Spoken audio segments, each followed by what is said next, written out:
Daf Yomi, Tractate Bava Batra, page 149a. Top of the page. Uh, the previous daf we left off with we left off the bottom with a boiluhu. It was asked, Yahena Bahen. Top of the page, 149. Kuf Mem Testament Aleph. Yahena Bahen Mahi. Di Nahavi Kulu Matana Kamar. Odilma Lishani Minayu Mide Kamar. Yireh Bahen Mahu. Yamud Bahen Mahu. Yisha'en Bahen Mahu. Teku. Now we're on a teku. And I can take, no pun intended, or maybe it was, I could take some time to explain what I've been doing with tekus for the past year and a half or so, maybe less than that, but for sure over a year. Basically, I was counting all the tekus, as it wasn't my idea, it was someone else actually decided to do that. And I wrote a book on it, actually. Came out about 18 years ago or so. And so I was following along that book to see, every time we came across a teku, I'd say, this is teku number 105, whatever.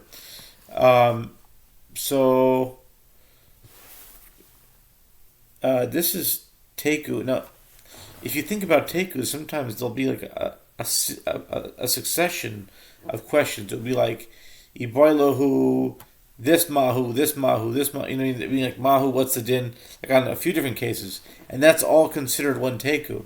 So in truth, I think there's really more than 317 tekus in Shas, because a lot of tekus are really just a bunch of questions in one, and they all say teku to all those. So there might be, there could be probably, who knows, over 500 tekus, or maybe more, maybe 800 altogether. But anyway, this series of mahus that results in teku is number 179 from the beginning of Shas. And this is what it is.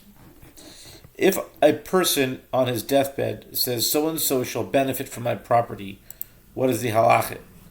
Is he saying that all of the property shall be a gift, or perhaps he is saying that the recipient shall derive some benefit from the property? If he says so-and-so shall be seen in my property, what is the halacha? If he says so-and-so shall stand in my property, what's the halacha? If he says so-and-so shall rely on my property, what's the halacha?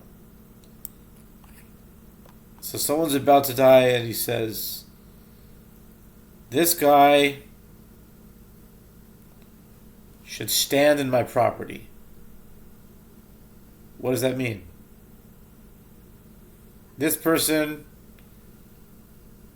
Chaim Yokelberg, shall rely on my property.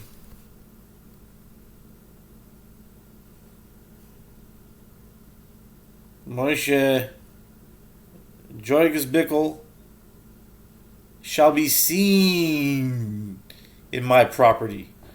These are ambiguous terms. What's the halacha? To all of these, we say teku. The question shall stand unresolved until the Messiah comes.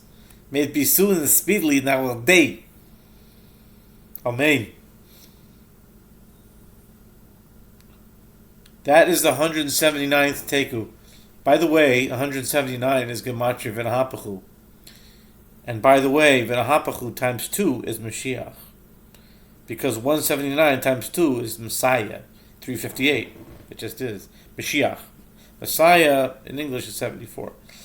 At any rate, Iboiluhu, Machar Chol Nechasiv Mahu, Amar Rav Yehuda Marav.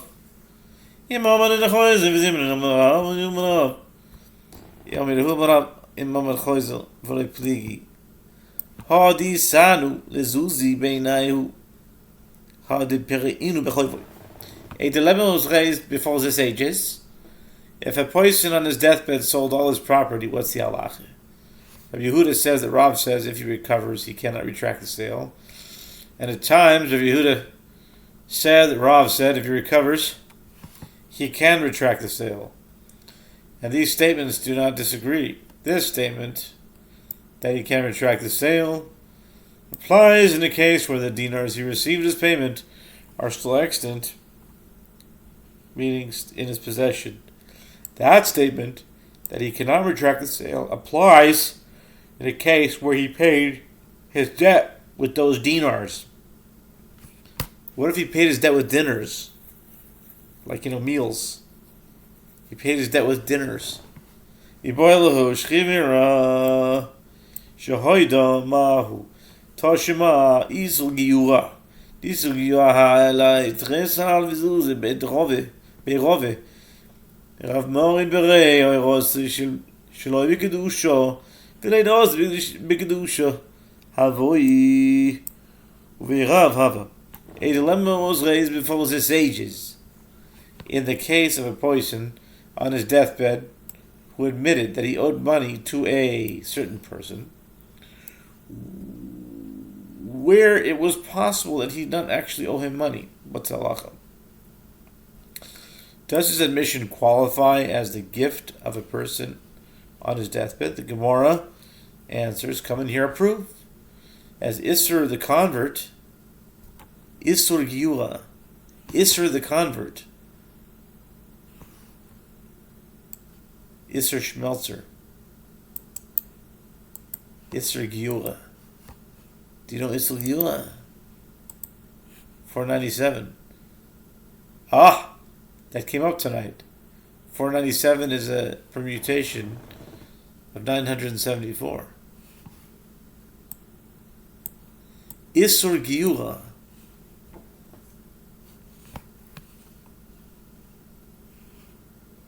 Isser the convert had 12,000 dinars deposited in the house of Rava. Rav Mori, Isser's son, whose conception was not in sanctity of the Jewish people, meaning that he was conceived before his father converted, but his birth was in the sanctity of the Jewish people. He was born after his father converted.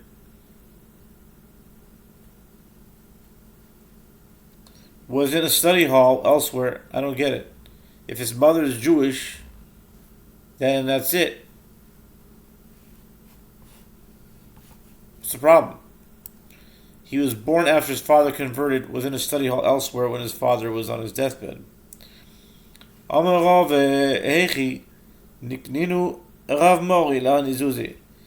I berusha la bar Yerushahu. I b'matana matnas Shriv mera keirusha Shav Yarabonon kol hecha de'isei b'Yerusha eisei b'matana kol hecha de'leisei b'Yerusha leisei b'matana.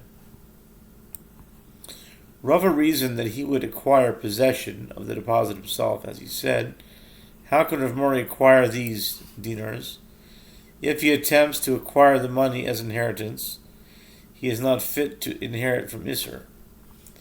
Since he was conceived before his father converted, he is therefore not halachically considered his son. If he attempts to acquire it as a gift, the sages equated the halachic status of the gift of a person on his deathbed with that of inheritance.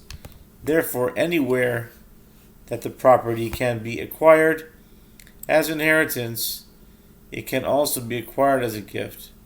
And anywhere that the property cannot be acquired as inheritance, it cannot be acquired as a gift.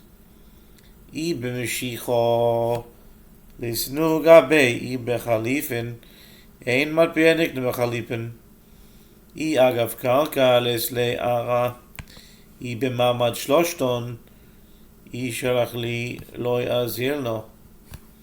If he attempts to acquire the dinars by pulling them, which is a formal act of acquisition, he will not be able to do this, as the dinars are not with him. If he attempts to acquire them by means of symbolic exchange, a pro forma act of acquisition affecting the transfer of ownership of an article, money cannot be acquired by means of symbolic exchange.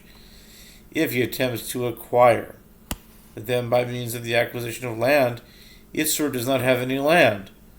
If he attempts to acquire them by means of verbal instruction made by his father in the presence of all three parties, meaning the giver, the recipient, and the bailee, if he sends for me, the bailee, I shall not go, as without the presence of the bailee, he cannot transfer ownership of the money. Maskif lo Rav Iko, bereid Rav Ami, Amai, velo di iso, dehalein, zuzi derav marininu, velikninu, boidiso, adahachino fakadiso, mi beiso, ikpad rava, Omar, ikpad, Rava Omar, kol begamre, tainoso, liinchi umafsidi li. Rav Ika, the son of Rav Ami, objected to this. Why is Omari unable to acquire the money? But why not let Isser admit that these dinars are owned by Rav Mari, and he shall transfer ownership of them to Rav Mari by means of a document of admission? In the meantime, a document of admission stating that the dinars belonged to Rav Mari emerged from Isser's house. Rava became angry and said, "They are teaching people legal claims and causing me loss. In any event, this incident proves that the admission of a person on his deathbed is a valid means of transferring ownership."